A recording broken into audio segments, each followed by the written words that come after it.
Madame, mademoiselle, monsieur, bienvenue à Metro News. Voici l'essentiel des titres qui seront développés ce soir. Le verdict du tribunal électoral est désormais connu.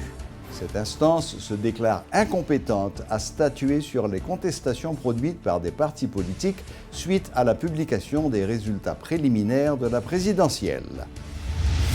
L'un des avocats du PHTK estime que Jovenel Moïse a gagné la première manche suite à la décision du BCED se déclarant incompétent pour entendre les cas de contestation. Tous les écoliers de la Grand'Anse n'ont pas encore repris le chemin de l'école, plus de 2 mois après le passage de l'ouragan Matthew, selon le sénateur Andris Richer, qui invite le gouvernement à tout faire afin de faciliter le retour en classe de ses élèves. Le tribunal électoral a rendu jeudi son verdict après avoir entendu les 3 cas de contestation. Le bureau du contentieux électoral départemental s'est jugé incompétent à statuer sur les cas de contestation des résultats de la présidentielle. Ces 3 contestations produites par la Paix, Petite-Dessalines et Famille-Lavalas sont renvoyées par devant le bureau du contentieux électoral national, qui devra statuer avant le 29 décembre, date choisie par le CEP pour proclamer les résultats définitifs de la présidentielle. Par ailleurs, le BED de l'Ouest 1 a reçu 3 contestations pour les législatives au terme de la période dédiée à cet effet qui s'est achevée jeudi à midi. Pour les sénatoriales, une seule contestation est recensée, relève le président du bureau électoral de l'Ouest, Wally Desance, qui précise que le candidat Lavalas Louis-Gérard Gilles, parvenu en 3e position, conteste les résultats qui placent Fenel Monchéry en première position. Rappelons que les partis politiques contestataires, la Paix, Lavalas, Petite-Dessalines, avaient souhaité porter leur dossier au niveau du BCEN afin de demander la vérification des procès-verbaux et un recomptage des votes. Le parti haïtien Tête-Calais, PHTK, et ses alliés se montrent jusqu'à présent très confortables dans le processus électoral après le verdict du BCED qui s'est déclaré incompétent pour se prononcer sur les 3 cas de contestation des partis La Paix, Famille-Lavalas et Petite-Dessalines. L'un des avocats du PHTK, Reynald Georges, a indiqué que les partis contestataires n'avaient pas de preuves à présenter par devant le tribunal du contentieux électoral. Cette structure politique, qui est largement en tête dans les résultats préliminaires des élections présidentielles, envisage de mettre sur pied un gouvernement inclusif. Reportage Julie Archil et Guitry Choisy. Après un débat très animé au BCED mercredi dernier, entre les avocats des 3 partis contestataires et ceux du PHTK, la décision du bureau du contentieux électoral départemental de transférer le dossier au BCEN semble ne pas déranger les responsables du parti haïtien Tête-Calais. Ce verdict n'aura aucun impact sur la position du parti qui a obtenu plus de 50% des voix lors des dernières élections, a martelé l'un des avocats du PHTK, Reynald Georges. Pour contester un candidat qui devance ou qui est élu, faudra-t-il bien que vous veniez avec des procès-verbaux, soit juge de paix ou bien superviseur qui dans le bureau, nèg yo vinn à 2 mains de pied. Et pas grand monde là qui pas connaît que yo dit on doit tout faire avancer doit tête. Nous tous nous connaissons. Bon, qui va connaître ça? Les nèg yo vinn nous demander communication des pièces. Nèg la gagne non. Selon le parti haïtien Tête-Calais, cette décision du BCED a été prise parce que la partie défenderesse n'avait aucune preuve à l'appui de ces accusations. En effet, selon l'avocat du PHTK, les 3 partis contestataires refusent tout simplement d'admettre leur défaite. Eudlajoie est le porte-parole de Victoire. Moi-même, je dis pas qu'il écart entre le président Jovenel et l'autre. Son fossé qui gagne entre le président Jovenel et eux-mêmes. Et car ces bagages ou ka améliorer, ça sont fossé. On bagaille qu'on pas jamais combler. Et n'a pas ajouté pour nous dire, monsieur dame yo tout yo observé. D'autre part, cette structure politique qui dispose d'une large avance par rapport aux autres candidats selon les résultats préliminaires des élections présidentielles a déploré les actes de violence dont se sont rendus coupables leurs adversaires politiques ces derniers jours. Lorsque vous sentez que vous n'êtes pas confortable ou pas à l'aise dans le dossier, démocratiquement, nous avons un régime démocratique, c'est dans la République que nous y sommes. J'en résout le problème, parce que c'est l'élection et la loi, ou elle fait requête et puis elle pose des plaintes, ça a les services contentieux. Donc, qui ça a fait? Nous allons répondre à l'invitation. Nous allons plaider. Décision pour reprendre l'arrière, son action mesquine. Les 4 candidats qui sont en tête de liste selon les résultats préliminaires du CEP continuent de se disputer le fauteuil présidentiel. Famila Valas, Petite Dessalines ou La Paix dénoncent des cas de fraude ou des irrégularités comme ils l'ont fait lors des élections de 2015. Finalement, est-ce le pays qui n'est pas capable d'organiser de bonnes élections ou les perdants qui ne savent pas accepter leur défaite? Une rencontre s'est tenue ce vendredi entre des cadres du ministère de la Santé et ses différents partenaires afin de définir des stratégies et les moyens de financement d'un programme élargi de vaccination à travers le pays.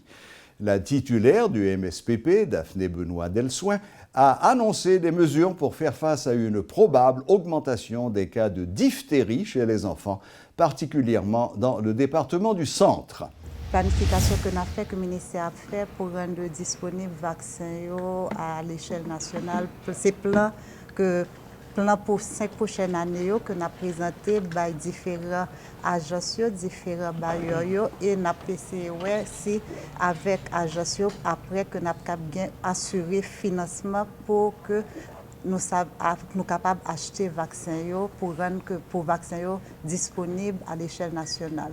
Donc, c'est vaccin de routine, donc tout vaccin qui rentre dans le calendrier de vaccination pour tout le monde, non seulement pour toute tranche d'âge, et ceci pour enfants de 0 à 1 an, 1 à 5 ans. Donc, tout vaccin qui rentre dans la vaccination et de routine, et vaccin ça, c'est pour prévention de toute maladie que nous pouvons éviter. Par exemple, nous avons diphtérie, tétanos, polio, rubéole, tout vaccin ça. Donc c'est tout ça qui rentre dans le plan de calendrier de vaccination et n'a pas assuré nous que nous jouons un financement pour vacciner tout ces monde. Le sénateur Andris Richet appelle le gouvernement à tout faire pour faciliter le retour en classe des élèves de la Grand'Anse, dont les établissements ont été endommagés par l'ouragan Matthew début octobre. Par ailleurs, le sénateur Richet réclame également un plan de relance de l'agriculture dans ce département afin d'éviter une famine dans les prochains mois. Même le, par exemple, il y a côté 2-3 feuilles tôle, il y a des 3 pieds bois. C'est juste, il y a des toits bois des pacates, c'est juste pour nous construire un petit côté pour que normalement il faut être lié en attendant. Donc, mais dans le cadre de Grand'Anse, il faut que tu aies un plan global qui t'a envisagé, nouvelle forme de construction, etc.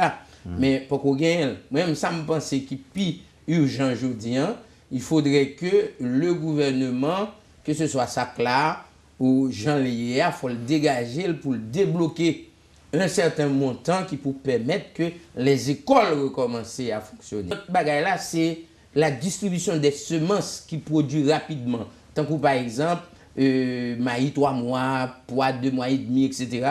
Parce que, grand ensemble de capable d'où, capitalement, c'est véritable. Or, tout est véritable tombé, ou bien ça, tête cassée, etc. Pendant un paquet de temps, nous ne pouvons pas gagner véritable en bas. Donc, ça veut dire qu'il faut gagner l'autre produit qui est capable de remplacer pour que nous ne pas subir une période de famine dans le jour qui vient. L'entrepreneuriat social au cœur d'un atelier de travail organisé ce vendredi par le mouvement d'intégration pour la promotion sociale MIPROS. Un séminaire auquel a pris part une trentaine d'ONG locales et internationales qui vise à sensibiliser la population sur l'importance de l'entrepreneuriat social. Haïti étant un pays pauvre avec beaucoup de précarité, de telles initiatives sont fortement encouragées par le directeur exécutif du MIPROS, Jean Closter Julien. Ce séminaire-là, c'est pour inviter ONG qui, là, qui participent, nous avons 15 ONG étrangères et puis 15 ONG locales, avec des associations locales aussi, qui ont participé. C'est pour nous capables d'encourager à entrer dans le mouvement entrepreneuriat social là, pour être capable de faire promotion pour lui. Parce que nous estimons que dynamique économie sociale et solidaire là, nous pensons que les résultats. Entrepreneuriat social, c'est une forme, notre acadie, qui est son forme d'organisation en côté que jeunes et qui est plus vulnérable, par exemple. Quand on a 4 projets, ça c'est plus jeunes qui sont vulnérables que nous visés.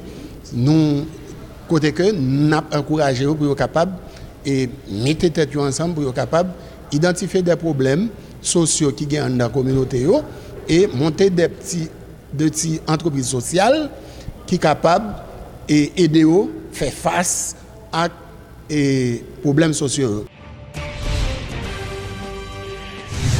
Des efforts ont été constatés en matière de respect des droits de l'homme en Haïti. C'est le constat fait par plusieurs organisations de défense des droits de l'homme. Lors d'une conférence porte ouverte organisée ce vendredi à l'occasion du 25e anniversaire de la POHDH, les droits humains, des militants ont fait remarquer que beaucoup reste encore à faire. Suivez tour à tour les explications du coordonnateur général de la POHDH, Joseph Maxime Rony, et de la directrice exécutive de la GILAP, Jocelyne Cola-Noël. Bon, je dis à regarder 25 ans après, côté nous.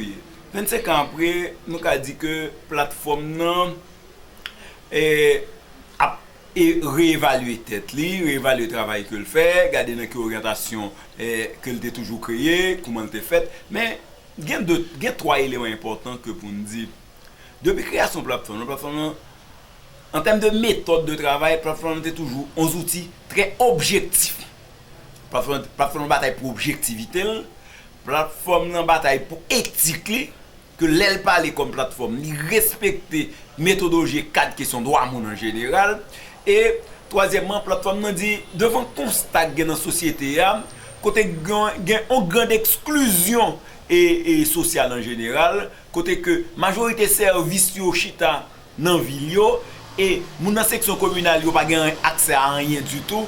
Donc la plateforme font choix particulier dans appuyer en majorité de couches sociales exclues qui marginalisées. Il y a un progrès dans les affaires de l'homme si nous avons regardé ça de façon globale. Dans le sens, il y a un moment, il y a toute une série de droits, les gens ne peuvent quand même parler sur, les gens ne peuvent quand même oser dire qu'il y a un droit ça. Journée aujourd'hui, pas de barrière pour moun di yo gen droit. Tout le monde est capable de dire yo gen droit et qui qualité droit yo gen. Et dans ce sens, on a dit qu'il y a un progrès. Mais en même temps, on a dit et progrès ça, tout le monde est capable de dire yo gen droit, li son progrès qui est en même temps un travail qui besoin continuer fait, qui pourra faire tout le temps pour capable kembe progrès ça. La mort a encore frappé à la porte du monde culturel haïtien. Après le décès du chanteur et batteur Black Easy, c'est au tour de Samba Kessi, lead vocal du groupe Kujai, qui nous a quittés ce vendredi. Samuel Lubin est mort dans un hôpital à Saint-Marc suite à un accident cardiovasculaire selon les premières informations. Rappelons que la Fondation Solidarité Maurice Josselin Descailles, représentée par Mme Marie-Laurence Josselin-Lassègue, avait rendu l'année dernière un vibrant hommage à Samba Kessi.